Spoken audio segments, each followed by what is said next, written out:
Hello everyone, welcome to the Swati's blog and जय Shri Krishna to all. So guys ही होती आजची रांगोळी. त्यानंतर मी गेली होती मंदिरामध्ये आणि मंदिरात गेल्यानंतर पाहिले की देव आज जरा जास्त सुंदर दिसत आहेत. येताना कानूसाठी फुले घेऊन आली होती, ती त्याला अर्पण केली. आणि बाई आजचा सीन असा होता की आज आफ्टरनूनचं लंच आम्ही मिसळ पॉईंटला करणार होतो.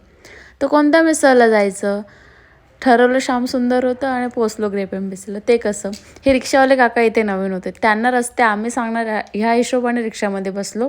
बट आम्ही पण चुकीचा रस्ता सांगितला आणि ग्रेप एम्बेसीला पोचलो. ठीक आहे. इथे ही राधाकृष्णांची मूर्ती दिसली, खूप सुंदर होती. त्यानंतर इकडे आम्ही ॲम्बियन्स बघा कसलं भारी वाटत होतं, छान वाटत होतं, खूप फ्रेश होतं. त्यानंतर इकडे आम्ही बसलो मिसळसाठी आणि मी आली होती म्हणजे आत्या सासू आणि सासूसोबत मिसळ खायला. आज आम्ही तिघींचा डे आउट होता.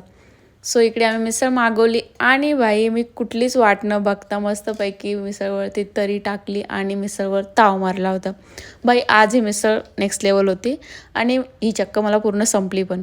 मिसळसोबत त्यांनी आम्हाला मनुके पण सर्व केले होते. नंतर हा ग्लासभर ताक पिऊन मी माझी आत्मा तृप्त केली होती. मस्त थंड वाटले. नंतर निघताना आम्ही इथे बघा, इथे परत श्रीकृष्ण होते, जय श्रीकृष्ण. आणि रिटर्न निघालो तर भाई रिक्षा भेटत नव्हती आणि एवढं ऊन होतं, तर मी ज्याला शेंबूड पुसते त्या रुमालाचा उपयोग मी असा पण केला आणि आम्ही निघालो.